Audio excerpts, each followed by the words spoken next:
Live and local with coverage you can count on. This is WNEM TV5 News at 5. 3, 2, 1. Here's to Flint. Here's to Flint. Elderly in my neighborhood alone that need fresh water. The water is running out the faucets yellow and brown. We've been dismissed for so long. We were ignored for so long. Medically, it's unacceptable. We just want answers. I worry about, the long-term effects. As a parent, especially as a mom, your job is to protect your kid. Don't drink the water. That's all we still want, clean, fresh water. Well, it's absolutely critical to the vital survival of the residents. Here we are 5 years later, but we have some form of justice. And it's just the beginning of the end. More than 6 years after the Flint water crisis began, residents are finally seeing some semblance of justice as the state reaches a $600 million preliminary settlement with tens of thousands of residents. Thanks for joining us tonight at 5. I'm Meg McLeod. It's been more than 6 years, 75 months since the city of Flint switched its water source from Detroit to the Flint River, setting in motion a chain of events that would lead to one of the nation's greatest man-made disasters in history. We have complete team coverage of this historic settlement, beginning with my colleague David Custer. He joins us live from the Flint Water Treatment Plant. David? Meg, thousands of Flint residents, especially younger ones, would be eligible for payments from the $600 million temporary settlement that was announced today. Now, it's stemming from civil lawsuits arising from the contamination of their drinking water and toxic lead. Now, some attorneys today detailed what that settlement will entail, and TV5's Rachel McCrary continues our team coverage now with more on what they were saying. Rachel. David, yeah, attorneys on this case are calling the settlement historic and monumental, giving a whopping $600 million to the people who were impacted by the Flint water crisis. We negotiated with the needs of the many, in opposition to the interests of the few. It's been a long time coming for residents in Flint who have endured years of poisonous water and health issues due to the state's neglect. The Flint water supply was converted from the Detroit water system to the much more corrosive Flint River in 2014 to save money, causing the crisis. Most of the money will go towards settling claims filed on behalf of children in Flint. The settlement breaks down like this. After attorney fees and expenses, children in Flint who were exposed will get 79.5% of the money. 64% of that money will go especially to children under 5. Adults and property owners will get 18% of the payout, and businesses will get 5%. And finally, 2% will go to programmatic relief. Today, attorneys on the case say it's a step closer to justice, adding that the deal was aimed at helping the most vulnerable. We can't do divine justice. We can't go back years ago and make sure that this didn't happen. This has happened to this community that has already been very devastated in many other ways. And then this, upon everything else they went through, has happened. But what we can do through civil litigation is provide some semblance of justice. Attorney Ted Leppold says $12 million of the money will go to support the school children of Flint and to provide services to assist them. Another $35 million will be set aside for minors who choose to participate in the settlement later on in life, adding that residents who do not agree with this settlement can opt out and pursue other legal options. Trishelle Young, another attorney who has worked on this case for the last 18 months, says this settlement is just the beginning of the end. Because we're headed now in the right direction. As Ted and Michael indicated, there is more to happen. There is more to occur. There are more defendants that we are pursuing because they are accountable for their actions. And the Attorney General's office told us that much more needs to be done before that money can be dispersed, and they need the formal settlement to come out, and that could be another 45 days. Reporting in Flint, Rachel McCrary, WNEM, TV5. Rachel, thank you. Governor Gretchen Whitmer and Attorney General Dana Nessel did comment on today's settlement. The governor saying, quote, "What happened in Flint should have never happened." Now, since her first day in office, the governor has said that she and the Attorney General would make it a priority to get the best settlement possible for Flint residents and their families.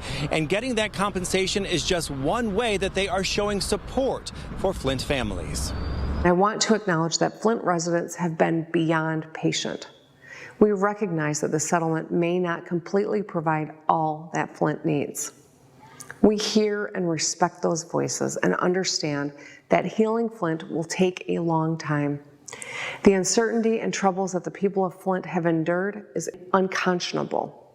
It is time for the state to do what it can now, and that many will still feel justifiable frustration with a system and structure that at times is not adequate to fully address what has happened to the people in Flint over the last 6 years. Our ongoing efforts in today's settlement announcement are important steps in helping all of us take an important step forward. Now, the governor made it very clear that protecting Michiganders and giving them access to clean water is a top priority, and she'll make sure she does everything she possibly can to make sure that nothing like this ever happens again. Now, Dr. Mona Hanna-Attisha, you remember her name because she is the Flint pediatrician who first blew the whistle on the Flint water crisis. She also issued a statement today. It reads in part, as we are all now amidst another preventable public health crisis with so many parallels to Flint, money and resources only go so far. Protecting a community requires leadership and vision, creativity and passion. It demands a respect for science, equity, and the proactive protection of our greatest resource, our children.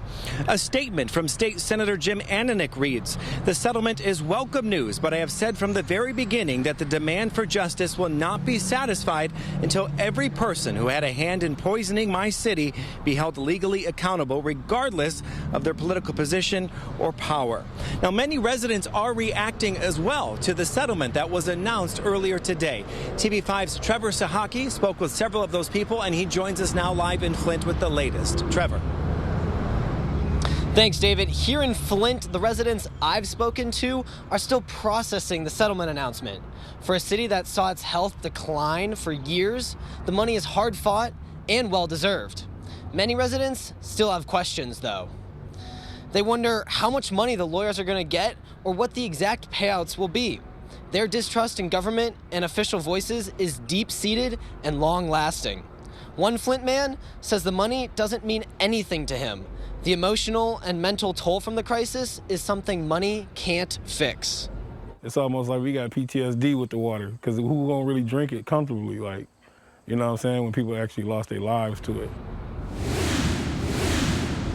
That feeling of PTSD is something that other residents I've spoken to feel as well. And on top of all this, Davis, the man you just saw speak, he's a coronavirus survivor. He says that it was hard enough getting bottled water during the Flint water crisis, but this pandemic is just making that even worse. Reporting live in Flint, Trevor Sahaki, TV5 News. All right, Trevor, thank you. Now, as you can see, still many questions about this settlement that was announced today and what it will entail.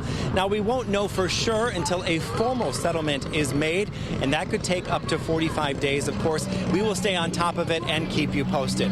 For now, reporting live in Flint outside the water treatment plant, I'm David Custer. Meg, back to you. All right, thank you, David. And you can find much more on this settlement, as well as look back on our previous stories regarding the Flint water crisis in our special section on WNEM.com.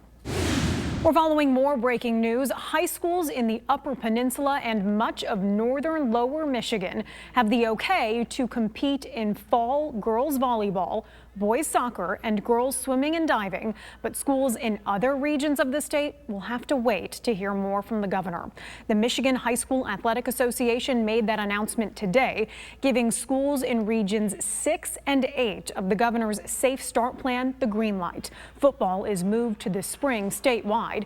We'll have much more on this latest development coming up at 6. Sunny with warm temperatures as we take this live look over Saginaw and Bay City. Chief Meteorologist Brian Bachman is in the First Warren 5 Weather Center to hopefully tell us it will continue. Hi, Brian. Hi there, Meg. Happy to not play spoiler this evening. This will carry us on as we head toward the weekend and even getting a little bit hotter and, yes, a bit more muggy as well. But, you know, we're moving into the dog days of summer. Mid to late August, of course, are when we start to see some of those hotter days before those more, fall-like days that we've seen for the last couple start to work their way on in. But let's focus on this gorgeous evening we have laid out before us once again. Live shot over Birch Run and I-75. Just a few scattered clouds in the skies there, but otherwise nice and blue, plentiful sunshine, and all you'll need for your evening commute will be the pair of sunglasses. Take a look at the First Warn 5 Sky Tracker, backing up exactly what we just saw there. Just a few scattered clouds in a broken band anywhere from the northern thumb back across Saginaw Bay into parts of Clare and Gladwin counties. I'm still not going to completely rule out a stray pop-up shower with some of these clouds that are bubbling up. Best chance for that is still going to be locked in across northern areas, mainly north of the bay, but really that's going to be more the exception rather than the rule. And even these clouds that you see to the north in association with a cold front over the UP, those are just going to meander their way south later on this evening, but no rain expected. Temps getting a notable bump, though, today. Most of the lower peninsula today, including many of us here in mid-Michigan, easily getting into the low and mid-80s. And this is just the tip of the, well, I'd say iceberg, but it's getting warmer, so that doesn't seem right.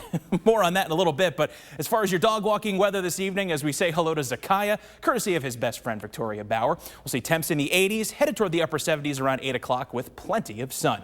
More on your weekend forecast coming up. What a cutie. Thank you, Brian. The framework for Michigan schools to safely start the school year is now official. Still ahead, more on the governor signing the Return to Learn plan into law today. And give us a like on Facebook, follow us on Instagram. You'll get the breaking news and weather any hour of the day. You're watching TV5 News at 5, serving Freeland, Pinconning, Mount Pleasant, and your hometown too. It is coverage you can count on.